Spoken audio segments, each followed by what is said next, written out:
I married the man who indirectly killed my father, the man who drove my entire family into such poverty that my mother died in despair, the man who caused me to lose the child I never got to meet, and the most terrifying part, I love him to the point of madness. Love him so much that I'm willing to forgive all the blood and guilt on his hands.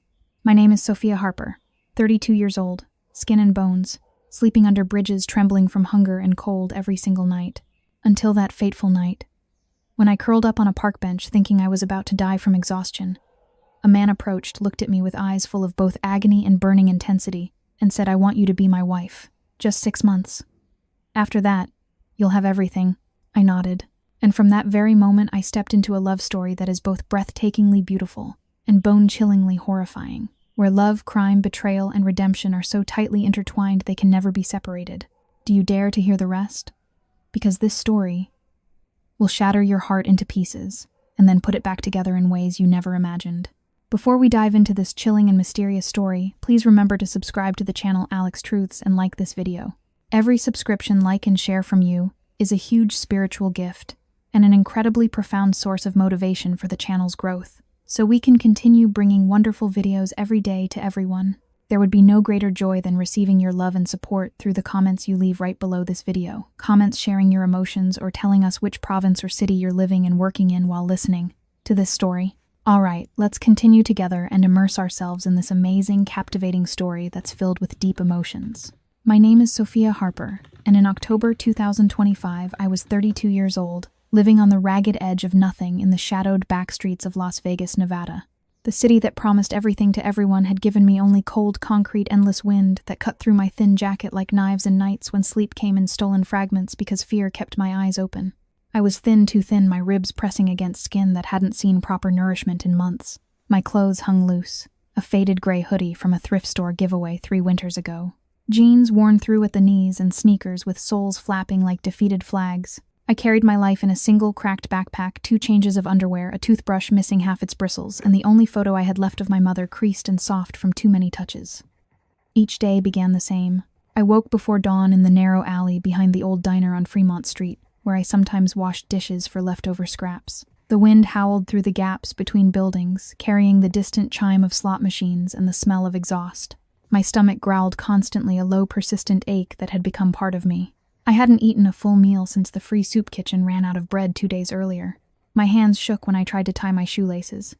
Dizziness came in waves, making the world tilt. I told myself it was just hunger, just exhaustion, but deep down I knew it was more humiliation, the kind that settles in your bones and makes every breath feel heavy. That morning I walked the 6 miles to the east side, hoping for a shift at the small coffee shop that sometimes let me bus tables for tips. The streets were already alive with tourists in bright clothes, laughing, spilling drinks, throwing coins into fountains as if money meant nothing. I kept my head down, avoiding their eyes. I felt invisible yet painfully exposed, like a ghost haunting my own life. I had no idea that across town in a penthouse so high it overlooked the entire glittering strip, a man named Alexander Alex Rossi was about to change everything. Alex was fair-skinned, broad-shouldered, with sharp features that spoke of old Italian-American blood, tempered by generations in the United States. He was 41, wealthy beyond measure, powerful in ways most people never touched. He controlled much of the city's underbelly casinos that looked legitimate on paper, protection for businesses, quiet deals that kept the lights on for many who never asked questions. He lived in a world of marble floors, crystal chandeliers, and men who called him sir with lowered eyes. Yet inside him something gnawed, a quiet, relentless guilt from years of choices that had hurt people he never met. He buried it under control, under power, telling himself the world was a game and he was the only one who knew the rules. That night in his penthouse suite overlooking the Bellagio fountains, Alex hosted a private gathering.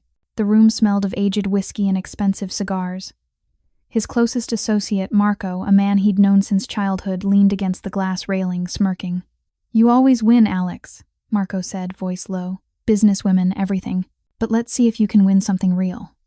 I bet you $2 million you won't marry a woman who doesn't fit your world, a poor girl from the streets, someone ordinary struggling. Marry her, stay married for at least 6 months. No tricks." Alex laughed, but the sound was hollow. His eyes darkened. The challenge struck something deep. A part of him tired of the emptiness, tired of winning battles that left him colder. He thought of the faces he'd never seen, the lives his orders had quietly ruined. Maybe this was a way to prove he could still feel something. Or maybe it was just another game. "I accept," he said, voice steady. But inside a storm-stirred remorse he couldn't name, conflict he refused to face. Meanwhile, I had found a bench in a small park near the diner. The wind picked up, biting through my hoodie. I pulled my knees to my chest, trying to hold in what little warmth remained. Tears came unbidden, not loud sobs, but silent, burning ones. I thought of my mother, gone 3 years now from a sickness we couldn't afford to treat. I thought of the eviction notice taped to my last door the nights I'd slept in my car until it was towed. I felt small, broken, utterly powerless. Then I heard footsteps, slow, deliberate. I looked up, heart racing, with the familiar fear of strangers in the dark. A man stood there, tall, fair-skinned, dressed in a black coat that looked impossibly soft. His eyes met mine, and something in them shifted, shock, then something fiercer, deeper. He didn't speak at first. He just stared as if seeing me for the first time. "Are you all right?" His voice was low, careful, almost gentle. I nodded, too timid to speak loudly. My voice came out soft, polite, the way I'd learned to speak to people who might help or harm. "Yes, sir. I'm fine." He crouched slightly, keeping distance. "You don't look fine." I swallowed. Dizziness hit again. The world blurred. I gripped the bench to steady myself. Horror crept in. Why was he here? What did he want? Yet curiosity flickered too, mixed with confusion. He reached into his coat, pulled out a thick envelope. "This is for you. Food, a room for the night. No strings." I stared at it, hands trembling. Pride warred with desperation. Tears welled again. "Why?" "Because I can," he said simply. But his eyes betrayed more guilt, a violent inner conflict, as if this small act tore at something long buried.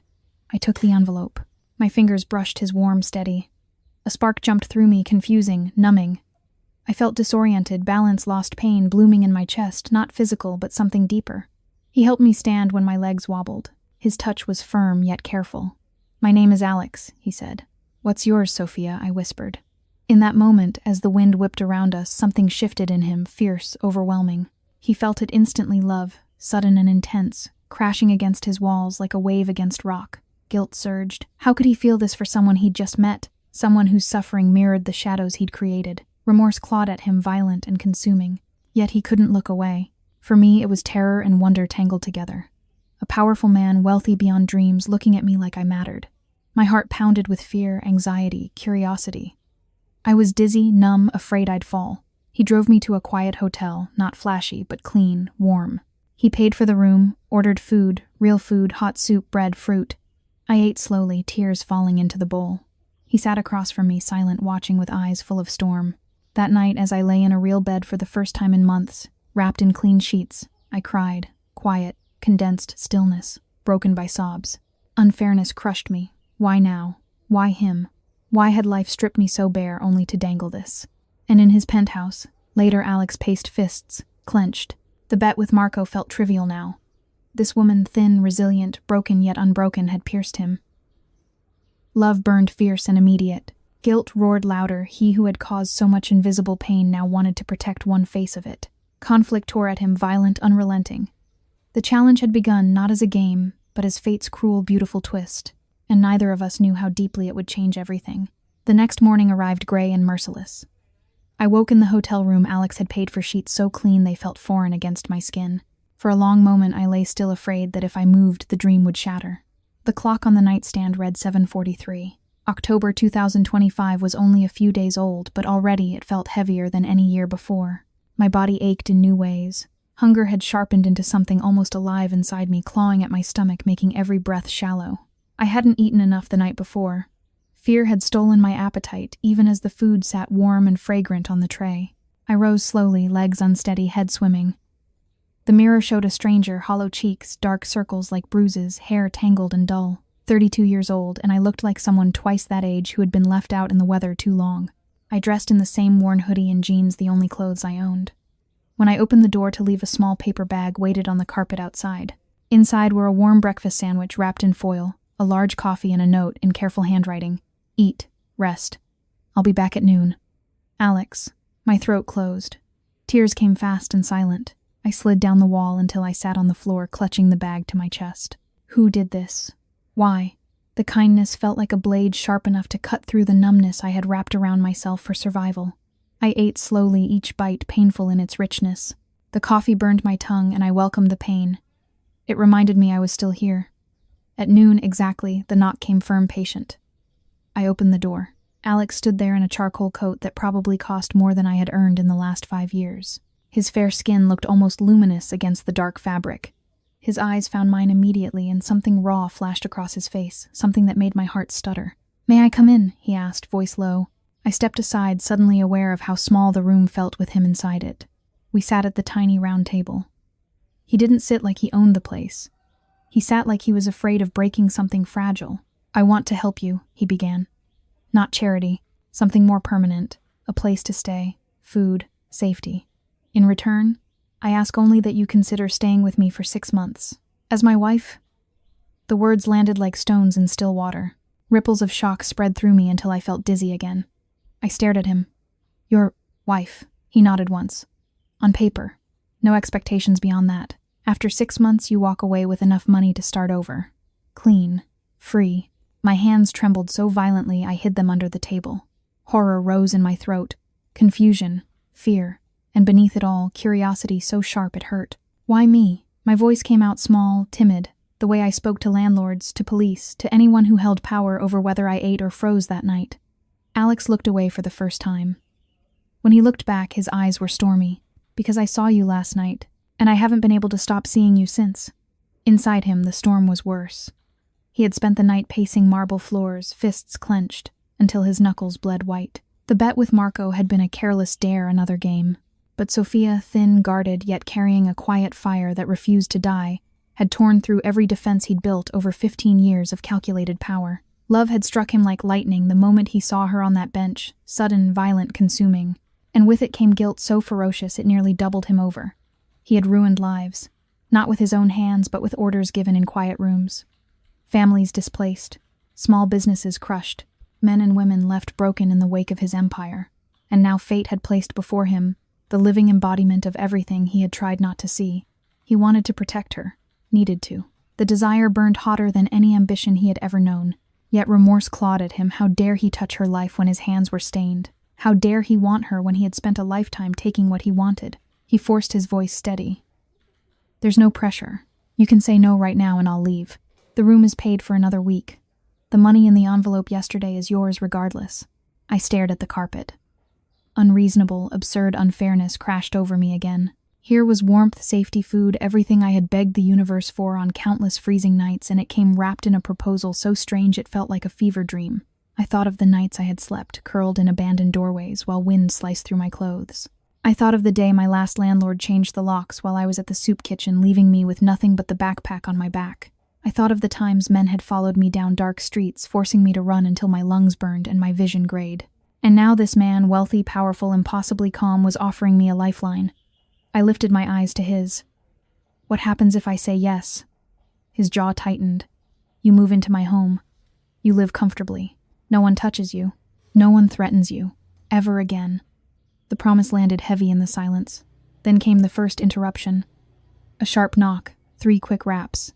Alex's entire posture changed. He stood fluid and dangerous, placing himself between me and the door. "Stay here," he murmured. He opened the door just enough. 2 men stood in the hallway, hard faces, expensive suits that couldn't hide the menace. One of them spoke low, urgent. "Rossi, the Caruso crew is moving on the East Side warehouses tonight. They're saying you're distracted, weak." Alex's voice dropped to ice. "Tell them I'm handling my business, and if they step on my streets again without permission, they'll regret it." The men exchanged glances, then left without another word. Alex closed the door. His shoulders were rigid, breathing controlled, but I saw the tremor in his hands. He turned back to me, eyes fierce with something new, protectiveness so intense it bordered on pain. "That's the world I live in," he said quietly. "Dangerous, complicated. But I swear to you, Sophia, none of it will ever touch you." I felt the room tilt. Numbness spread through my limbs. My heart pounded so hard it hurt. Suspicion warred with a desperate, aching hope. Fear tangled with a curiosity so powerful it made me dizzy. Horror at the life he described collided with the quiet, condensed stillness of this moment. A man looking at me like I was something precious. I stood on trembling legs. My voice came out barely above a whisper. I don't know how to trust this."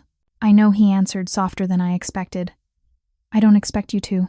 Not yet." He stepped closer, slowly, carefully. "But let me show you." one day at a time. Tears burned behind my eyes. The unfairness of it all threatened to crush me. Years of cold, hunger, humiliation, and now this impossible offer from a man whose world terrified me, and whose gaze made something warm and terrifying bloom inside my chest. I nodded once, small hesitant. Yes, I whispered. Alex exhaled as though he had been holding his breath for years. Inside him, the conflict raged louder than ever. Love burned fierce and immediate. Remorse screamed that he didn't deserve this chance. Guilt tore at him, violent and unrelenting. Yet he couldn't walk away. Not from her. He reached out slowly and brushed a strand of hair from my cheek. The touch was light, reverent. I flinched, then stilled. In that quiet, condensed stillness between us, something began. Something dangerous. Something beautiful.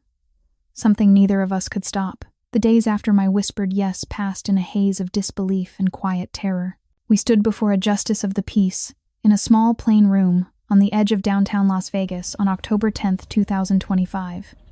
No flowers. No music. No witnesses except the clerk who looked bored, and the security man Alex had stationed discreetly by the door. I wore the only dress I owned, a faded navy thing I had found in a donation bin 2 summers ago, too big now because I had become even smaller. My hands shook so badly when I signed the marriage certificate that the pen slipped twice. Alex's signature was steady, elegant, practiced. When the justice pronounced us husband and wife, he did not kiss me. He simply looked at me, long searching, and murmured, "Thank you, Sophia." I could not speak. My throat had closed around a stone made of fear, gratitude, and something sharper I could not name. He took me straight from there to his home. Not an apartment. A penthouse that occupied the entire top floor of one of the tallest private towers on the Strip. The elevator opened directly into marble silence. Floor-to-ceiling windows wrapped around us, framing the glittering city like a jeweled crown. Chandeliers dripped crystal. Furniture gleamed in soft leather and dark wood. The air smelled faintly of cedar and clean linen. I stood frozen in the foyer backpack, still clutched against my chest like a shield. Alex watched me carefully. "This is yours now," he said quietly, "for as long as you stay." I could not answer. Dizziness swept over me again, violent this time. My knees buckled. He caught me before I fell, strong arms steadying me without crowding. His touch sent heat through my thin dress, and I hated how much I wanted to lean into it. "I'm sorry," I whispered, voice small and trembling. "I'm not used to this." "I know," he answered, and the gentleness in his voice nearly undid me. He showed me to a bedroom larger than any apartment I had ever lived in. A king bed with linens so white they hurt my eyes. A bathroom with marble and heated floors. A closet already filled with clothes in my size, simple things, soft sweaters, jeans that looked brand new, dresses I would never have dared touch in a store. I stood in the doorway, staring. "How did you—" "I guessed," he said simply. "If anything doesn't fit, we'll change it." Tears burned again. I turned away so he wouldn't see. That first night I could not sleep. The bed was too soft, the room too quiet. I missed the distant howl of wind through alleyways, the ache of cold concrete under my spine. Comfort felt like betrayal. I slipped out of bed around 3 in the morning and wandered barefoot into the living room. The city lights painted the walls in shifting colors, blue, gold, red. I sat on the edge of the enormous sectional sofa, knees drawn up, arms wrapped around myself. Alex found me there. He wore dark silk pajamas and bare feet. His hair was slightly mussed, as though he too had been unable to rest. "You should be sleeping," he said softly. "So should you." He sat on the far end of the sofa, giving me space. "I don't sleep much." Silence stretched between us, heavy and tender. Then he spoke again, voice low. "I never imagined I would marry like this. Quiet. Real." I looked at him, then really looked. The powerful lines of his face softened in the dim light. There was torment in his eyes, deep gnawing. Guilt that had nothing to do with me and everything to do with the life he had built. "Why did you do this?" I asked, voice timid but insistent. "The bet. The marriage. Me." He exhaled slowly. "At first it was pride. A challenge. Then I saw you on that bench, cold, hungry, still fighting, and something inside me broke open. I've spent years telling myself the people I hurt were just names on paper. Numbers. Then you became the face. And I couldn't look away." His words landed like blows, soft ones, but they hurt all the same. Inside him, the storm raged fiercer than ever. Love had taken root the instant he saw her, fierce and burning a flame that refused reason. Yet remorse screamed louder with every passing hour. He had ordered things, quiet instructions over secure lines that had left women like Sophia on the streets. Families shattered. lives erased.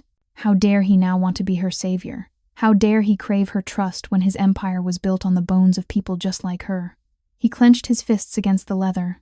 Violent conflict tore through him, wanting to pull her close to shield her from everything and knowing he was the reason so many had needed shielding in the first place. The next morning brought the first real test.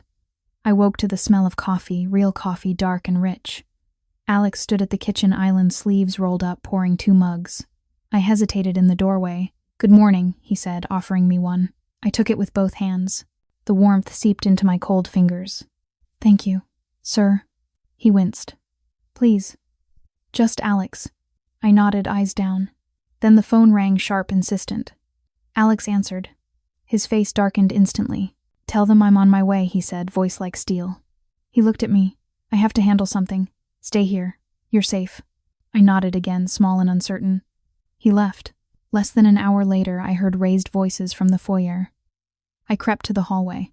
2 men different from the ones at the hotel stood just inside the elevator doors. Expensive suits. Cold eyes. "Where is she?" one demanded. Alex blocked their path, body coiled. "She's none of your concern. The Caruso family says you're distracted, says you're making mistakes. We're here to collect what's owed." Alex's voice dropped dangerously low. "You tell Caruso that if he wants something from me, he comes himself, not sends errand boys." Tension crackled. One man stepped forward, bold, stupid. Alex moved faster than I could track hand on the man's chest, pushing him back gently but unyieldingly into the elevator. "Leave," Alex said. "Now." The doors closed. He turned, saw me standing there, wide-eyed, trembling. "I'm sorry you saw that," he said quietly. I shook my head. "Are you in danger?" He hesitated. "Not the kind I can't handle." But I saw the truth in his eyes, the weight of a life that never rested. The rest of the day passed in strange, condensed stillness. He ordered food, warm soup, fresh bread, fruit I hadn't tasted in years. I ate slowly, tears falling into the bowl again. He watched me with an intensity that made my skin burn. When night came, he showed me the balcony. The city sprawled beneath us, endless lights, endless promises. I stood at the railing, wind tugging at my hair. Alex stood beside me, not touching but close enough I could feel his warmth. "I don't know how to do this," I whispered. "Any of this." "You don't have to know," he answered. "Just stay. Let me try." I looked up at him then. In his eyes I saw it, love fierce and immediate, burning through every layer of guilt and remorse. Conflict raged there, violent and unrelenting. Yet he did not look away. And in that quiet moment, something inside me cracked open just a little. Fear still lived there. Suspicion. Confusion. But beneath it all, a tiny, dangerous spark flickered. Curiosity. Hope. The first faint whisper of something that might one day become trust. I turned back to the city lights, heart pounding so hard it hurt. And for the first time in years, I did not feel entirely alone. The first weeks in the penthouse blurred into a strange rhythm of silence and storm. Every morning I woke to sunlight pouring through glass walls so clean they seemed invisible. The city stretched below like a toy kingdom, distant, glittering, unreachable. I would stand at the window in bare feet, arms wrapped around myself, still wearing the oversized hoodie that carried the faint smell of alley rain and desperation. The clothes Alex had bought hung untouched in the closet. They felt like costumes for someone else's life. My body had begun to remember what fullness felt like. The hollow ache in my stomach dulled day by day. Yet the hunger inside me, the deeper one, only sharpened. Every bite of warm food tasted like guilt. Every night of unbroken sleep felt stolen. I had spent so many years measuring survival in hours between cold and colder, that comfort now felt like a betrayal of the woman who had once curled under cardboard to keep the wind from stealing her breath. Alex watched me with eyes that never rested. He was careful, painfully careful. He never entered my room without knocking. He never touched me without asking permission first. Yet his presence filled every corner of the space like smoke, rich, inescapable, warm in a way that terrified me. He tried in his quiet way to give me the world. One afternoon he came home carrying boxes, soft cashmere sweaters in colors I had forgotten existed, leather boots lined with wool, a coat so heavy with warmth. It made me dizzy when I tried it on. He laid them across the sofa like offerings. "For you," he said simply. I stared at them until my vision blurred. "I can't," I whispered. His brow furrowed. "Why not?" "Because they aren't mine." My voice cracked. "Nothing has ever been mine."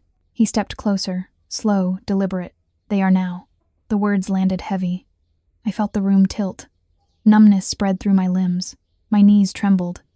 I gripped the back of the sofa to keep from falling. Alex reached out, then stopped himself. His hand hovered in the air between us. Conflict carved deep lines around his mouth. Inside him, the war never stopped. He loved her fiercely immediately, with a force that stole his breath. Every time he saw the way she shrank from kindness, every time her thin shoulders curved inward, as though bracing for a blow that never came, guilt rose like bile in his throat. He had built this empire on the broken backs of people exactly like her. Orders given in cool conference rooms had sent families into the streets, had turned women like Sophia into shadows. Now he stood before her, wanting to shield her from the very world he had helped create. The contradiction tore at him, violent, unrelenting. He wanted to drop to his knees and beg forgiveness for sins she didn't even know he had committed. Yet he could not speak them. Not yet. That evening brought the first real fracture. I had tried to leave the penthouse just for air, just to walk the streets. I knew to remind myself who I still was. The elevator doors opened on the lobby, and two men waited, hard-eyed, expensive coats, the same quiet menace I had glimpsed before. They stepped forward as one. "Mrs. Rossi one," said voice flat. "He asked that you stay inside." I froze. His name attached to me like a chain. "I just need to walk," I said softly. Polite, timid, the voice I had used on landlords, on shelter workers, on anyone who could decide whether I ate or froze. The second man shook his head. "Not tonight." Panic bloomed sharp in my chest. I turned back toward the elevator, heart hammering. Alex appeared, then silent, sudden, stepping between us like a wall. "Back off," he said, voice low and lethal. The men hesitated. One opened his mouth. Alex's eyes darkened. I said, "Back off." They retreated. He turned to me. His face was calm, but I saw the tremor in his jaw, the storm behind his eyes. "You're not a prisoner," he said quietly. "But the streets aren't safe for you right now." I stared at him. Horror rose, cold, choking. "Because of you." A long silence. "Yes," he answered at last. The truth landed like a slap. Confusion spun through me. Fear. And beneath it, curiosity so intense it hurt. Who was this man who could command rooms full of danger with a single word? And why did he look at me as though I were the only thing in his world worth protecting? That night I locked my bedroom door for the first time. I sat on the floor with my back against it, knees to my chest, tears falling silently. Unfairness crushed me again, absurd, relentless. Years of sleeping in alleys, of waking to frost on my eyelashes, of counting the hours until the next free meal. And now safety came wrapped in invisible bars. I cried until exhaustion pulled me under. When I woke, dawn light painted the room gold. A small tray waited outside my door, coffee, fresh fruit, toast with butter. A single peony in a glass vase. No note, just the flower. I stared at it until my chest ached. Days passed in tense, condensed stillness. Alex grew quieter, more watchful. He canceled meetings. He stayed home more. He tried to draw me out. Gentle questions about books, about music, about anything that might make me speak more than a whisper. I answered in fragments. Soft, guarded. One afternoon he found me on the balcony, staring at the city. He stood beside me, close enough that I could feel his warmth, far enough that I could run if I needed to. "I'm trying to give you space," he said quietly, "but I'm also trying to keep you safe." I looked up at him. Safe from what? From people who want to hurt me by hurting what matters to me. The words hung between us. I felt dizzy again, deep disorientation. My heart pounded so hard I thought it might bruise my ribs. He turned to face me fully. "You matter to me, Sophia. More than I know how to say."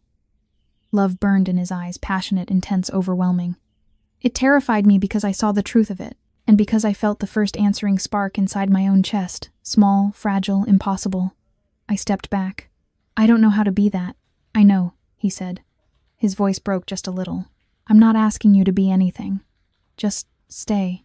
That night, another confrontation came, unexpected, bold. I heard raised voices from the foyer. I crept to the hallway. 3 men this time, different faces, same cold intent. Alex stood alone against them. One of them laughed low, mocking. "You're playing house now, Rossi, with some street girl. The families are talking. They say you're soft." Alex's voice was ice. "They can talk all they want. She's off limits." The man stepped closer. "Maybe we should test that." Alex moved, swift, controlled. He caught the man's wrist midair, twisted just enough to make the point without breaking bone. "Leave," he said, "while you still can." They left. He turned and saw me wide-eyed, trembling in the doorway. "I'm sorry," he whispered. I shook my head. Tears fell again. He crossed the distance in 3 strides, then stopped, hands raised, palms open. "I will never let them near you," he vowed. "Never." I believed him, and that belief terrified me more than anything. Because belief meant hope. Hope meant risk. Risk meant I might lose the only armor I had ever known, the certainty that nothing good ever lasted. I looked into his eyes, stormy, tormented, burning with a love so fierce it could have lit the city below. And in that moment the last thin wall inside me cracked. Not wide, just enough. Enough to let the smallest breath of possibility slip through. The nights had begun to lengthen in the second half of October, 2025, and the penthouse balcony became my secret refuge. I would slip out after midnight when the city lights softened to a gentle pulse, and the wind carried only the faintest chill, instead of the bone-deep freeze I once knew. I stood at the railing in one of the soft cashmere sweaters Alex had bought, still feeling like a thief every time the fabric brushed my skin, and stared down at the endless ribbon of neon below. Sometimes I cried there, quietly. The tears fell straight down into darkness and vanished before they could reach the street. That particular night, the storm came without warning. Thunder rolled in from the desert, low and angry. Lightning cracked the sky open. Rain lashed the glass in sudden, furious sheets. I should have gone inside. Instead, I stayed, letting the wind whip my hair across my face, letting the cold spray sting my cheeks. It felt honest, familiar. I did not hear Alex approach. He appeared beside me like a shadow-given form, black sweater, bare arms, hair damp from the rain he must have walked through to reach me. He did not speak at first. He simply stood there close enough that I could feel the heat radiating from him against the storm. When he finally spoke, his voice was rough, almost broken. "Sophia, I can't keep pretending anymore." I turned slowly. Dread curled in my stomach, cold familiar like the old hunger that used to wake me at 3 a.m. He looked at me with eyes that held entire graveyards. "I need to tell you something," he said. "Something I should have told you the first night I saw you on that bench." My heart began to pound slow, heavy thuds that echoed in my ears. He took a breath that shook. 10 years ago, I gave an order, a quiet one, a warning to a small construction company that was delaying one of my projects. They were supposed to be scared, nothing more. But the men I sent, they were careless. The foreman your father was working late. The scaffolding collapsed. It was ruled an accident. But it wasn't. It was my fault. The world tilted. I gripped the railing so hard my knuckles turned white. Rain mixed with the tears that had started without my permission. My father. My voice came out small, cracked, childlike. "He died because of you." Alex nodded once. The movement looked like it cost him everything. I didn't know his name then. I didn't know he had a daughter. I didn't know any of the faces. I told myself it was just business, just numbers. Until I saw you thin, freezing, still carrying that same quiet strength he must have had, and everything I buried came roaring back. Dizziness crashed over me. My legs gave way. I sank to my knees on the wet stone, hands pressed to my mouth to hold back the sound that wanted to escape. Alex dropped beside me, instantly close, but not touching, as though afraid his presence might shatter me further. "I'm so sorry," he whispered. The words sounded torn from somewhere deep and bleeding. "I've carried it every day since I learned the truth. And when I saw you, Sophia, the guilt almost killed me. Because I wanted to protect you from the very thing I helped create." I rocked forward, forehead against the cold railing. Pain bloomed behind my eyes, sharp, blinding. "You took him," I whispered. "He was all I had left after Mom. He worked double shifts so we could eat. He never complained. And you took him." The rain kept falling. It soaked us both. Neither of us moved. Inside Alex, the torment reached a new savage level. He had loved her from the first moment, fierce, consuming a fire that refused to be reasoned with. But now that love collided head-on with remorse so violent it felt like knives turning in his chest, he wanted to reach for her, to pull her against him, and shield her from the storm and from himself. Yet every instinct screamed that he had no right. He was the storm. He had been the destruction. The contradiction ripped him open, love, demanding closeness, guilt, demanding distance, and the two forces tearing him in half. He spoke again, voice raw. "There's more." I lifted my head slowly. My vision swam. When the company folded, when the money stopped, the stress, he swallowed hard. "You were pregnant then, weren't you?" The question landed like a physical blow. I stared at him, shock so complete it numbed everything. "How did you know?" My voice was barely audible. "I looked into it," he said, ashamed. "After I saw you, I needed to understand the full weight. You lost the baby because of the pressure, because of what I caused." A sound escaped me, then low keening, the sound of something long buried, finally breaking free. I curled in on myself, arms wrapped around my middle as though I could hold the old grief inside. Rain streamed down my face, mixing with tears that would not stop. Alex remained on his knees beside me, head bowed. "I can never undo it," he said quietly. "I can never bring him back. I can never give you back what was taken. All I can do is spend the rest of my life trying to make it right if you'll let me." Silence stretched long, heavy, filled only with rain and distant thunder. I looked at him through the blur. "Why tell me now?" "Because you deserve the truth," he answered. "And because I can't stand in front of you every day pretending my hands are clean when they're covered in your blood." The honesty in his voice pierced me deeper than any lie could have. I felt everything at once: horror, rage, confusion, grief, and beneath it all, the tiniest, most terrifying flicker of something else. Compassion. For him. For the man who had destroyed my life and now stood before me broken open by remorse.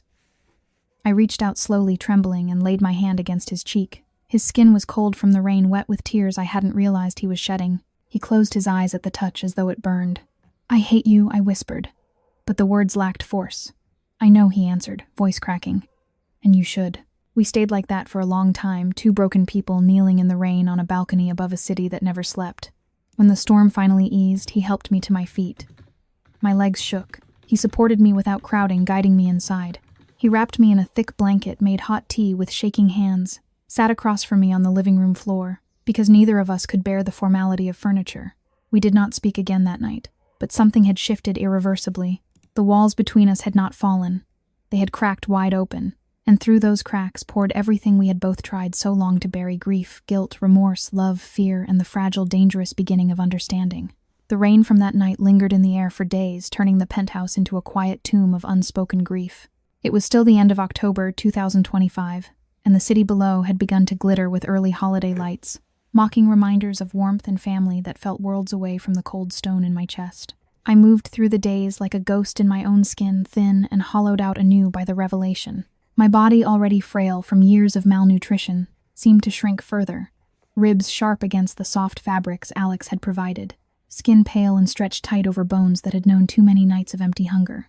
Sleep evaded me, still haunted by memories of cold winds whipping through alleys, of huddling under discarded newspapers, while rain soaked through to my bones, of the humiliating crawl to soup kitchens, where eyes judged and portions shrank.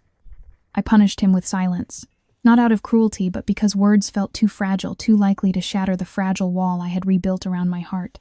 I sat at meals without looking at him, pushed food around plates that once would have been feasts beyond my wildest dreams. Steaming pasta, fresh salads, meats so tender they melted but now tasted like ash. When he spoke, my responses were soft, whispers, timid and polite, the voice reserved for those who held my fate. "Yes, Alex. Thank you. Nothing more." He bore it without complaint, though I saw the toll in his eyes, the way they darkened, with each passing hour shadowed by torment that mirrored my own. One afternoon, as gray light filtered through the windows, I wandered into the study, a room lined with leather-bound books and a desk that gleamed like polished obsidian. I had avoided it before, but curiosity pulled me now, a quiet, guarded pull amid the fear and confusion that numbed my limbs. On the desk sat a single framed photo, Alex, younger, smiling beside an older man who shared his sharp features. His father, perhaps. The sight pierced me unexpectedly, stirring a mix of horror at his world, and a strange, aching curiosity about the man behind the power. I turned to leave and froze. Alex stood in the doorway watching me with eyes full of storm. "I didn't mean to intrude," I whispered, voice small. "You didn't." He stepped aside to let me pass, but as I did, our arms brushed. The contact sent a jolt through me, dizziness, numbness spreading from the point of touch. I stumbled, slightly balance lost for a heartbeat. He caught my elbow gently. "Sophia." I pulled away, not harshly but firmly. "Please." The word hung between us, heavy with all I could not say. Inside him, the conflict raged, fiercer than ever, a violent tearing that left him breathless. Love for her burned, constant, passionate, and intense. A flame that had ignited the moment he saw her on that bench and now consumed him whole. Yet remorse gnawed deeper with every silent meal, every averted gaze. Guilt over her father's death, over the miscarriage she had endured alone in poverty while he built his empire in luxury. The wealth around them, the marble floors, the endless views, the staff who anticipated needs before they formed only amplified his shame. He wanted to fall at her feet, beg forgiveness, shield her from the pain he had caused. But he knew he deserved this cold distance. It was justice, slow and cutting. The contradiction shredded him, protect her, yet know he was the monster she needed protection from. That evening brought another confrontation, unexpected, tense. I heard it from the kitchen where I sat staring at a cup of tea gone cold. Raised voices echoed from the foyer, Alex's low and controlled, another's sharp and insistent. I crept closer, heart pounding with anxiety that made my hands shake. Two men from the shadows of his world suits' crisp faces hard-faced him down. "Caruso's not backing off, Rossi," one said. "Says your little domestic distraction is making you weak. Wants a meeting on neutral ground tonight, the old warehouse district."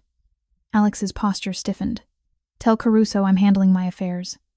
And if he sends more messengers, he'll lose them." The second man stepped forward boldly. "This isn't a request." Alex moved swift, unyielding, placing a hand on the man's shoulder, firm enough to halt but not harm. "It is now." "Leave." They retreated, but not without a parting glare that sent chills through me. Alex turned, saw me in the shadows. His face softened instantly, but the strain-showed jaw-tight eyes haunted. "You shouldn't have heard that," he said quietly. I hugged myself, voice timid. "Is it because of me?" "The marriage." He hesitated, then nodded. "Partly, but it's my world, Sophia, not yours." The unfairness crashed over me again, absurd, crushing. I, who had known nothing but powerlessness, now the unwitting cause of danger in a life of marble and light. I retreated to my room, locking the door once more. Tears came hot and fast, soaking the pillow that still felt too soft, too undeserved. The next morning dawned with another unjust blow. I had ventured to the kitchen early, hoping for solitude. Instead, I found Alex there brewing coffee. He offered me a mug strong black, just how I liked it now that warmth had become habit.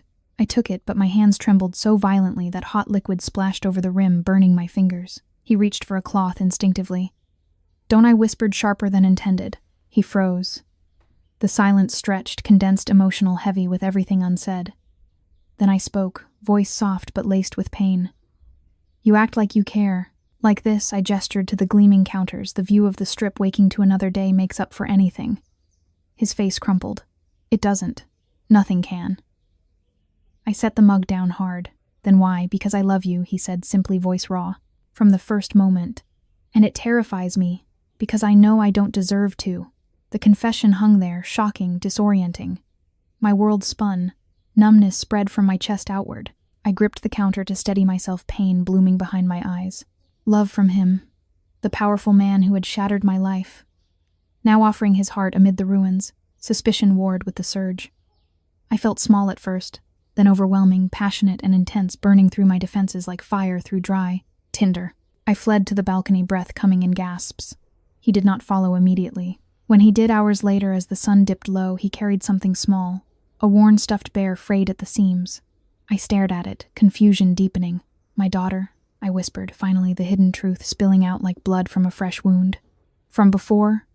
Everything. She's with my aunt in Reno. I couldn't bring her into this, into poverty, into danger. She's 3. Her name is Lily." Alex sank to the bench beside me, face ashen. The revelation hit him like a physical force. Love for Sophia had been fierce. Now it expanded, encompassing this innocent life he had indirectly endangered. Guilt roared, louder, violent, consuming. Imagining a child like Lily cold and hungry because of his past orders, remorse tore him open wider. He wanted to gather them both close, protect them with everything he had, yet knew his touch might poison what he cherished most. He reached out slowly, placed the bear in my lap. "I found it in your backpack that first night. I didn't look through your things, just saw it. Kept it safe." Tears fell, then mine his. We sat in quiet stillness as the city lights flickered on below. The hidden truth bridged something between us. Not forgiveness, not yet, but a fragile understanding. And in that moment, amid the escalating drama of his world, pressing in our hearts, torn and bleeding, began ever so slightly to mend. The first days after the revelation on the balcony felt like walking on broken glass, each step careful, each breath measured, every silence loaded with the weight of truths too heavy to speak again. It was still late October 2025, and the Las Vegas nights had grown colder, the wind carrying a bite that reminded me too much of the alleys I once called home. Inside the penthouse, however, warmth surrounded me in ways that still felt undeserved. Thick rugs underfoot, heated floors in the bathroom, blankets so soft they seemed spun from clouds. Yet my body remembered the old cold too well, how it had seeped into my bones during those endless nights of sleeping. Curled against brick walls, thin hoodie, pulled tight teeth, chattering until exhaustion finally took mercy. Malnutrition had carved me hollow. Even now, with regular meals, my wrists looked fragile, my collarbones sharp under skin that had once been stretched tight over hunger. I moved through the penthouse like someone who expected the floor to vanish beneath her feet at any moment, guarded, fearful. curious in small, stolen glances when Alex thought I wasn't looking. He changed first in the quiet ways, small, deliberate acts that carried no demand. One morning I woke to find a single peony in a simple glass vase on the kitchen island. Pale pink petals, fresh, dewy. No note, just the flower. I stared at it until tears blurred the edges. Peonies had been my mother's favorite. She used to save pennies to buy one every spring. The memory hit like a fist to the chest, sharp, dizzying. I sat on the barstool, fingers trembling as I touched a petal and cried silently into my hands. Alex entered quietly. He saw my tears and stopped in the doorway, face etched with fresh pain. "I didn't mean to hurt you," he said softly. "You didn't." My voice came out small, timid. "It's just beautiful. I forgot things could be beautiful." He nodded once, eyes dark with remorse that never seemed to fade. Then he moved to the coffee maker and brewed a fresh pot, strong black, no sugar, the way I had once mentioned in passing. He set the mug in front of me without a word, and retreated to the far end of the island, giving me space. Inside him, the war never quieted. Love for Sophia burned brighter every day, passionate, fierce, a living flame that warmed the cold places he had long ignored. Yet remorse clawed deeper with each small gesture. Every time he saw the way she still flinched at sudden sounds, still measured portions, as though food might disappear, guilt roared louder. He had caused this fragility. His orders, his empire, had left her and countless others thin, broken, powerless. The wealth that surrounded them now, the endless glass, the quiet luxury, the staff who moved like shadows only magnified his shame. He wanted to gather her close, promise her safety forever, yet knew his hands were stained. The conflict tore him open wider every hour, protect her, yet know he was the reason she had ever needed protecting. That afternoon another confrontation came, swift, tense, unexpected. I was sitting on the living room floor, sorting through the few belongings I still owned when the intercom buzzed. Alex answered, voice low. Minutes later he was gone, coat on, expression hard. I waited, heart pounding with anxiety that made my stomach twist. Hours passed. Darkness fell. I paced the penthouse, bare feet silent on marble, fear creeping in like the old cold wind. When he returned near midnight, his coat sleeve was torn, knuckles scraped. He looked exhausted, haunted. I stood in the foyer, voice soft and trembling. "Are you hurt?" He shook his head. "Just a disagreement. Caruso's people tried to push boundaries again." I pushed back. I stepped closer, slowly, hesitantly. Because of me, partly. He met my eyes, but mostly because I refused to let anyone threaten what I care about. The words landed heavy. I felt dizziness sweep through me again. Confusion, fear, and something warmer, more dangerous, blooming beneath. That night I could not sleep. I slipped into the kitchen at 3 a.m, barefoot, and shivering despite the heat. Alex was already there, sitting at the island in the dim glow of the under-cabinet lights, head in his hands. He looked up when I entered. Neither of us spoke. I moved to the coffee maker, hands shaking as I measured grounds. He watched in silence. When the pot finished brewing, I poured 2 mugs. I set one in front of him, careful, almost reverent, then took the stool beside him. We sat in quiet, condensed stillness. After a long time, I whispered, "I'm going to call my aunt tomorrow." "About Lily." He turned slowly. "Do you want me to come with you?" The question pierced me. I looked at him, really looked, and saw the man beneath the power, tormented, remorseful, aching to make amends. "I don't know," I answered honestly. "But thank you for asking." He nodded. His hand moved slowly, until it rested palm up on the island between us. An invitation. Not a demand. I stared at it for a long time. Then, trembling, I placed my hand in his. His fingers closed gently around mine. Warm, steady, safe. Tears slipped down my cheeks again, quiet, endless. He lifted my hand to his lips, pressed a soft kiss to my knuckles. No words. Just the gesture, reverent, broken, full of everything he could not yet say. Inside him, the violent conflict reached a new peak.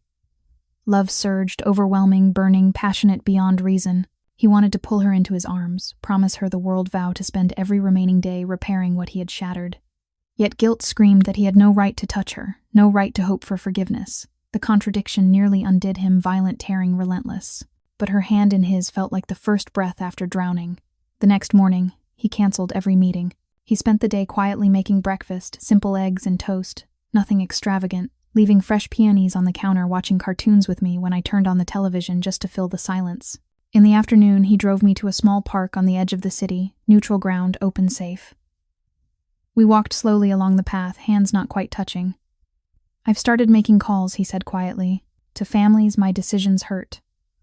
Offering restitution, not money alone, real help, jobs, homes, counseling if they want it. I stopped walking, looked up at him. Why now? Because you showed me their faces, he answered. Because I can't live with what I've done anymore. Not if there's a chance to make it less. Tears welled again. I reached out hesitant and touched his sleeve. He covered my hand with his. We stood there in the pale autumn light, two broken people beginning slowly, painfully to heal. The drama of his world still pressed in phone calls he took in another room, tense silences after shadows that followed us. But for the first time, the quiet moments between us felt stronger than the storm outside. And in those condensed emotional stillnesses, something fragile and real began to grow. The fragile bridge we had begun to build in those late October days of 2025 felt both unbreakable and paper-thin. I had started to let small things in the way Alex left fresh peonies every few days without fanfare. The quiet mornings when he made coffee exactly the way I liked it. The evenings when we sat on the balcony in silence, shoulders almost touching, watching the city lights shift from gold to violet. My body was slowly remembering what safety felt like, meals that came without counting coins, sleep that lasted through the night without the jolt of cold wind or distant sirens. Yet the old habits clung. I still folded my napkin neatly after eating, still measured portions as though tomorrow might bring nothing. Still woke at 3 a.m, sometimes heart racing from dreams of empty alleys and locked doors. Alex watched these small recoveries with eyes that held both hope and torment. He moved more gently around me now, as though I were something precious he feared might shatter if he breathed too hard. Then came the night the storm returned, not weather this time, but the kind that lived in his world. It began with a phone call just after dinner. Alex stepped into his study door half closed. I heard fragments, low, urgent, tense. When he emerged, his face was carved from stone. I have to go out, he said quietly. It won't be long. Fear curled in my stomach, sharp, familiar, the same fear I had felt on countless nights, wondering if tomorrow would bring food or frost. Is it dangerous? He hesitated, then shook his head. Routine. Stay inside. Lock the door behind me. I nodded, voice soft and timid. Be careful. He paused at the elevator, turned back. For a moment his eyes burned with something fierce and unguarded love so intense it stole my breath. Then he was gone. Hours passed. Rain began again, tapping against the windows like impatient fingers. I paced the living room, bare feet silent on marble that still felt too luxurious for someone who had once slept on concrete. Anxiety gnawed at me, dizziness came in waves, numbness spreading from my chest outward. Every tick of the clock felt like a judgment. Near midnight the elevator chimed. I froze. The doors opened. Alex stepped out, coat-soaked hair dripping a thin cut above his left eyebrow, trickling blood. Behind him, 2 of his men lingered in the hallway, faces grim. He saw me and raised a hand, stopping them. Give us the room, he told them quietly. They retreated. He crossed the foyer slowly, eyes locked on mine. I moved toward him without thinking, hands reaching, trembling. You're hurt, I whispered. It's nothing. His voice was rough, exhausted. I lifted a shaking hand to his face, fingertips brushing the cut. He closed his eyes at the touch, leaning ever so slightly into it. Rain drummed harder against the glass. We stood there, 2 broken people in a palace of light, until the silence became unbearable. Then something snapped. I don't know who moved first. Maybe it was me rising on tiptoe, fingers threading into his wet hair. Maybe it was him, hands framing my face, with a tenderness that belied the storm still raging in his eyes. Our lips met in the middle, soft at first, hesitant, then desperate. The kiss deepened, fierce, consuming all the months of silence and pain, an unspoken longing pouring out in one breathless rush. His arms wrapped around me, strong and careful, pulling me against him as though he feared I might vanish. I clung to him, thin frame trembling, heart pounding so violently it hurt, pouring every ounce of confusion, fear, and sudden burning need into the embrace. We broke apart only when air became necessary. His forehead rested against mine, breath ragged. I love you, he whispered, voice cracking. I've loved you since the first night. And it terrifies me because I know what I've done. Tears slipped down my cheeks, mingling with the raindrops still clinging to his skin. I know, I whispered back. And I'm still afraid. But I feel it too. The confession hung between us, raw, vulnerable, real. He kissed me again, slower this time, reverent, pouring every unspoken apology into the touch. We moved to the couch, collapsing together, limbs tangled, hearts racing. His hands traced my back gently, as though memorizing every fragile bone. I buried my face in the curve of his neck, breathing in the scent of rain and cedar and him. For the first time in years, I felt truly held, not just physically, but seen, wanted, cherished. Inside him, the conflict reached a shattering crescendo. Love for her had always burned passionate, intense, overwhelming from the very first glance. But now it collided with remorse, in a way that nearly destroyed him. He had caused her suffering, the hunger, the cold nights, the loss of her father and her unborn child, and yet here she was in his arms, trusting him enough to let him close. Guilt tore at him violently. How dare he accept this gift when he had taken so much? Yet the need to protect her, to love her, to spend every remaining breath making amends was stronger. The contradiction ripped him open, leaving him raw and trembling even as he held her. Outside, the rain eased. We lay together in the quiet, condensed stillness, breathing in sync, hearts slowly calming. Then came the next blow. His phone buzzed, sharp, insistent. He ignored it at first. It buzzed again. He reached for it reluctantly. A message from Marco Caruso's crew hit the East warehouse. They're saying it's personal. They know about her. Alex's entire body went rigid. I felt the change, saw the storm return to his eyes. "What is it?" I whispered. He showed me the screen. Fear surged through me, cold, choking, making my vision blur. Dizziness hit hard. I gripped his arm to steady myself. "They're coming for me," I said, voice small and terrified. "No." His voice was steel. "They're coming for me, and they'll never touch you." He stood pulling me up with him. "We're leaving," he said quietly. "Somewhere safe." "Tonight." I nodded, numb, disoriented, yet anchored by the fierce protectiveness in his gaze. He packed a small bag, essentials only, while I stood frozen, heart pounding. Before we left, he stopped in front of me. He cupped my face gently, thumbs brushing away the last of my tears. "I will keep you safe," he vowed. "No matter what it costs." I believed him.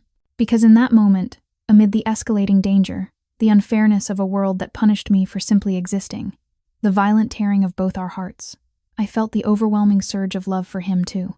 Passionate, intense, burning, and terrifyingly real. We stepped into the elevator together, hands clasped, hearts exposed. The doors closed on the glittering penthouse and opened onto whatever came next. The safe house was a modest ranch-style home tucked into a quiet suburb on the far edge of Las Vegas. Nothing like the glittering penthouse. Yet it felt strangely safer in its plainness. It was still October, 2025, the nights now carrying the first true bite of winter. We had arrived just before dawn, rain-soaked and silent, Alex's hand never leaving mine during the drive. Inside the house smelled faintly of cedar and dust. Simple furniture, clean linens, a kitchen stocked with basics. No marble, no views of the Strip. Just walls, a roof, and quiet. I stood in the middle of the living room, arms wrapped around myself, still wearing the damp sweater from the night before. My body ached in familiar ways, thin limbs trembling from exhaustion. The old hollow hunger lurking beneath the surface, even though I had eaten only hours earlier. Years of sleeping rough had taught me that safety was temporary. Comfort was a lie. Yet here I was in another place that belonged to Alex. Another layer of his world wrapping around me like a blanket I did not entirely trust. He moved through the house with quiet efficiency, checking locks, drawing blinds, securing the perimeter. When he finished, he came to stand before me. "You're safe here," he said softly. "No one knows this place except Marco." The name landed oddly. Marco, his oldest friend, the one who had proposed the original bet. I nodded anyway, voice small. "Thank you." He reached out, brushed a strand of wet hair from my cheek. The touch was gentle, reverent. I leaned into it despite myself needing the warmth, needing him. We spent the day in quiet, condensed stillness. He made soup simple, vegetable broth with bread on the side. I ate slowly, tears slipping into the bowl again. He watched without speaking, eyes dark with the same torment that never seemed to leave him. That night we slept in separate rooms, doors open, close enough to hear each other breathe. Sleep came in fragments for me, haunted by the memory of the kiss, the promise, the danger pressing in from outside. The next morning brought the first fracture. Alex's phone rang while he was making coffee. He stepped onto the back patio to answer. I watched from the kitchen window, saw his shoulders stiffen, saw him turn pale beneath the fair skin. When he came back inside, his face was a mask. "Marco's coming," he said quietly. "He wants to meet. Alone." Something cold curled in my stomach. "Why alone?" He says it's about the Caruso situation. That he has information we need. I nodded slowly, but anxiety gnawed at me, dizziness creeping in at the edges. "Be careful." He kissed my forehead, soft, lingering, then left. Hours passed. Too many hours. I paced the small living room, heart hammering. Fear rose in waves, horror that something had happened, confusion that Marco, of all people, would be the one to bring danger closer. Unreasonable, absurd unfairness pressed down again. I had finally begun to trust, to let love in, and now the world seemed determined to tear it away. Then the front door opened. Marco stepped inside alone, coat dripping from the rain. He saw me and smiled, slow, almost sad. "Sophia," he said, "you're looking better." I backed up a step. "Where's Alex?" Marco closed the door behind him. "He's fine. For now." The words chilled me to the bone.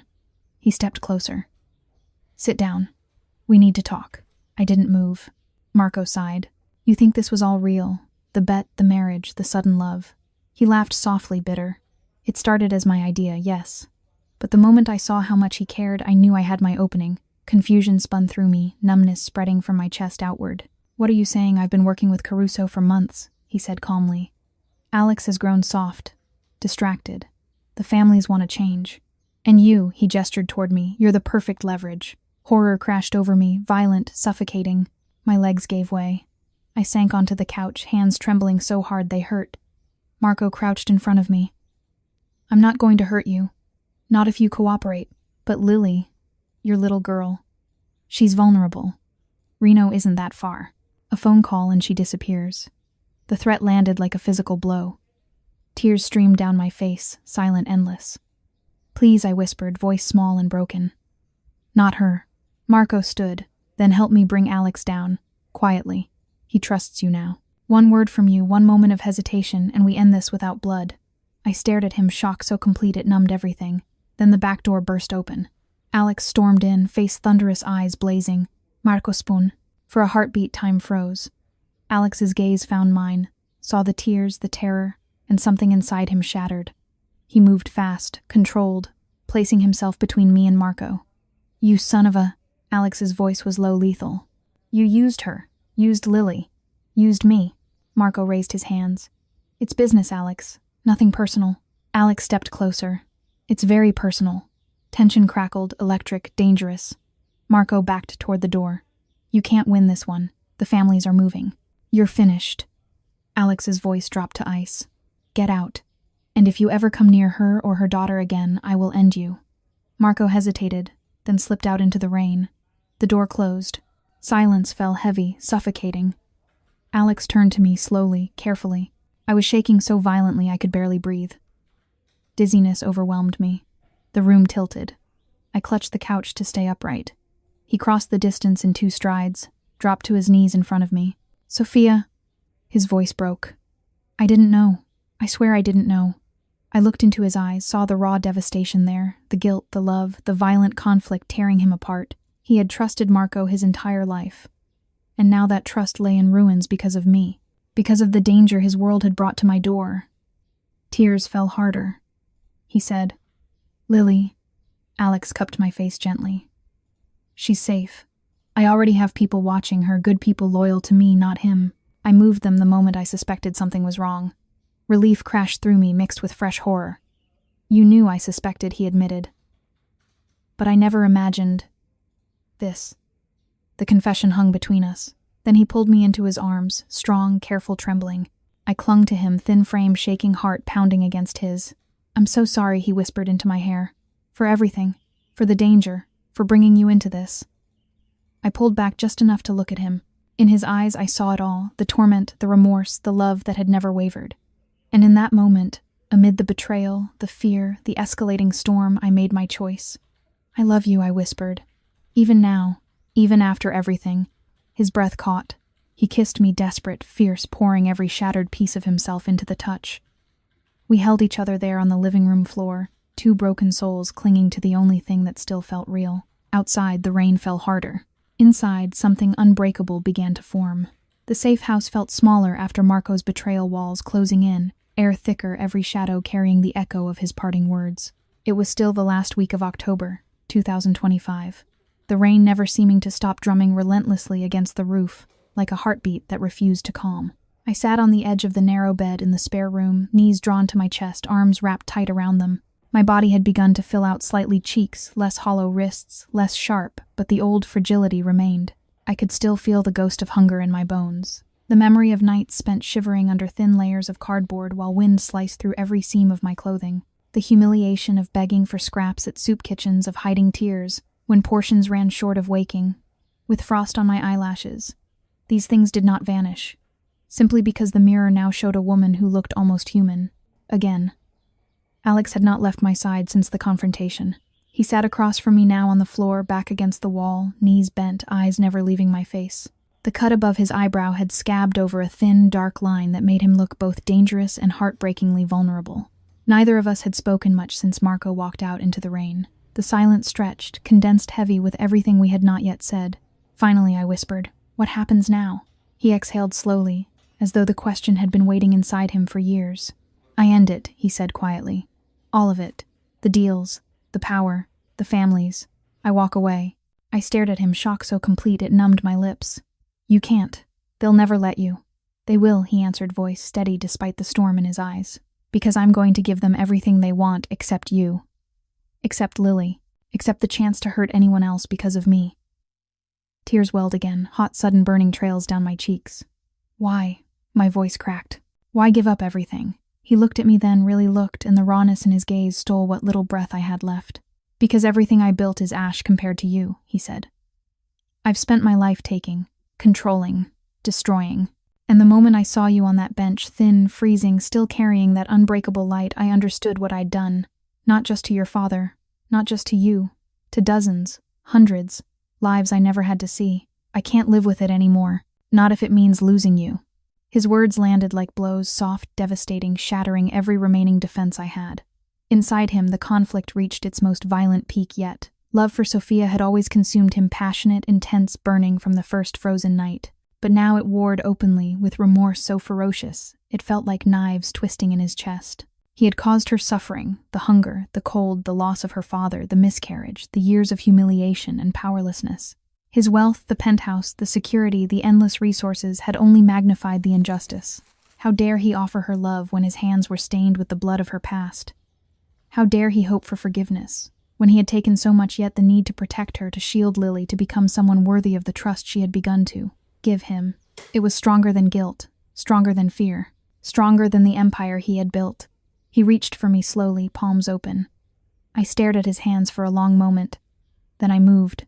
I crossed the small space between us, knelt in front of him, and placed my trembling hands in his.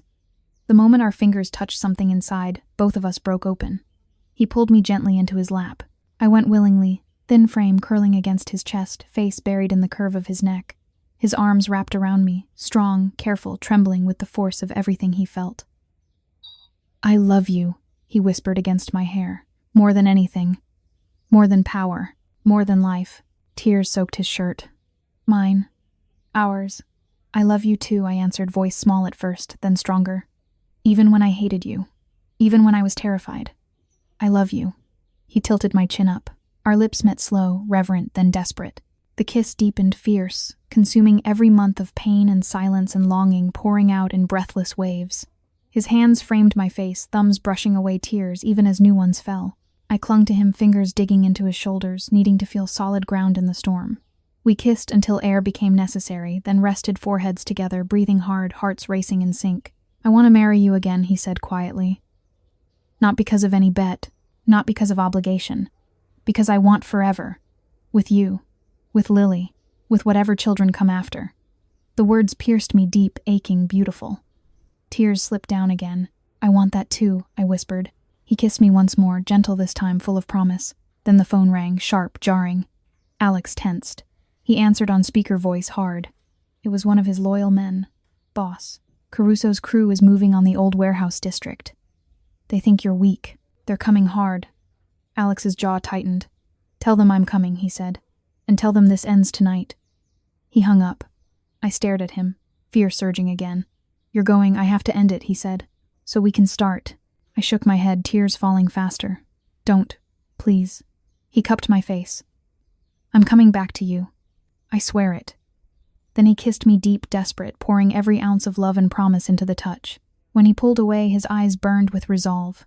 "Stay here. Lock everything. I'll be back before dawn." I nodded, numb, terrified, yet anchored by the love in his gaze. He left. The hours that followed were agony. I paced. I cried. I whispered prayers I hadn't spoken since childhood. Just before sunrise, the door opened. Alex stepped inside, coat torn, face bruised but alive. Behind him came two of his men carrying a bound, unconscious Marco. Alex looked at me, exhausted, battered but whole. "It's over," he said quietly.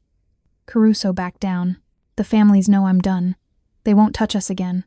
Relief crashed through me, violent, overwhelming. I ran to him, threw myself into his arms. He caught me, held me tight, buried his face in my hair. "I'm home," he whispered. We stood like that, clinging to each other until the first light of morning slipped through the blinds. Later, when the house was quiet again, he took my hands. "I'm selling everything," he said. "The casinos, the properties, the power. We'll move somewhere quiet, somewhere safe. For you, for Lily, for us."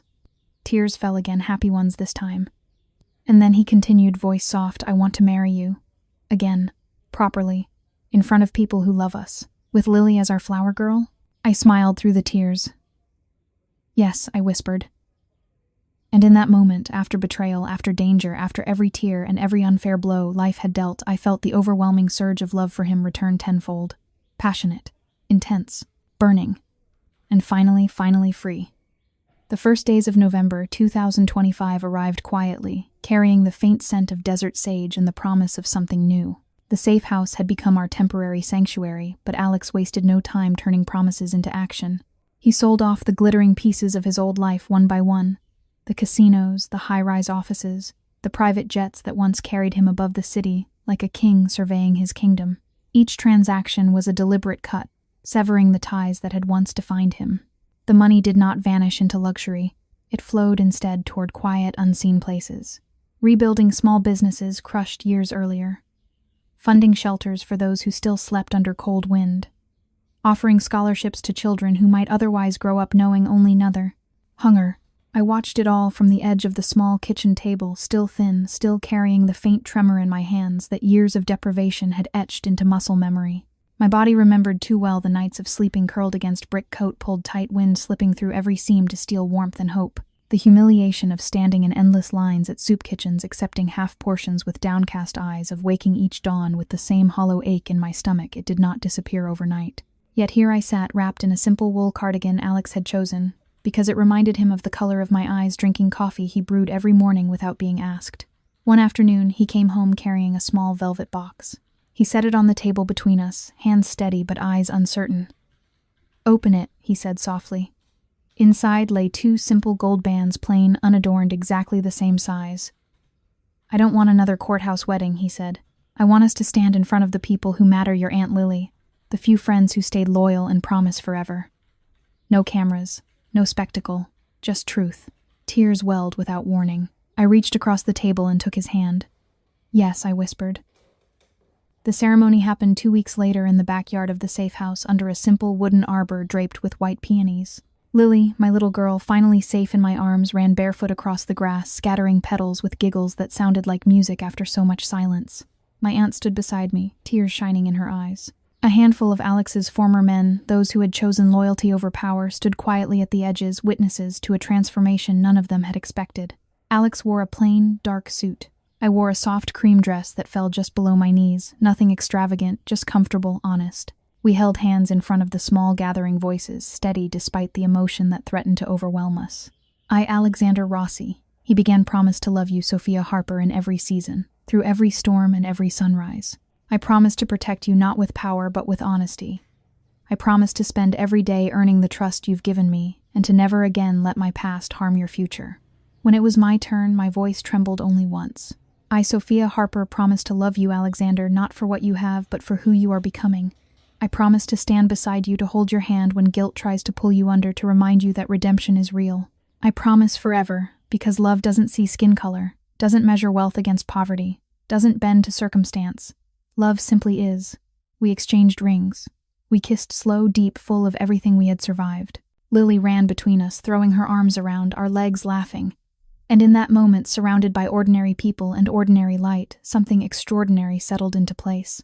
The months that followed were not without shadows. There were nights when Alex woke, gasping from dreams of the lives he had once damaged, when remorse still clawed at him with violent intensity. There were days when I felt the old panic rise, fear that safety was temporary, that hunger and cold would return.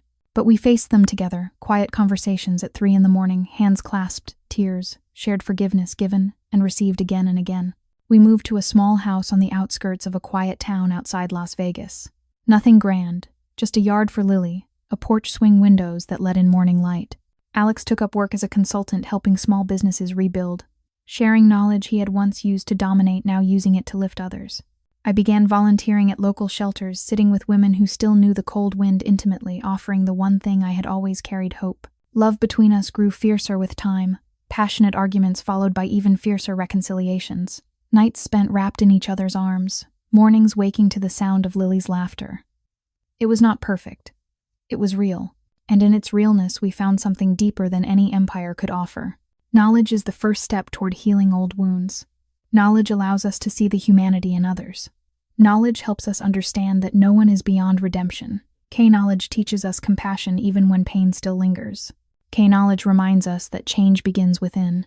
A lesson we can all carry is that true strength lies in vulnerability. A lesson worth remembering is that love transcends every barrier society builds. A lesson we learn slowly is that forgiveness is a gift we give ourselves as much as others. A lesson that echoes through time is that compassion costs nothing and saves everything. A lesson we must never forget is that every person deserves a second chance. Education of the heart is lifelong. Education of the soul teaches us empathy. Education through pain builds resilience. Education in humility opens doors to grace. Education in love shows us that wealth and poverty cannot separate genuine connection. To everyone watching this video, I wish you good health, a joyful life, and daily peace. Goodbye for now, and I promise to see you again in the next video. If this story touched your heart, please subscribe to the channel Alex Truths, like this video, and share it with someone who needs to hear it. We post engaging stories every day to remind us all of the power of love, redemption, and second chances. How did this story make you feel?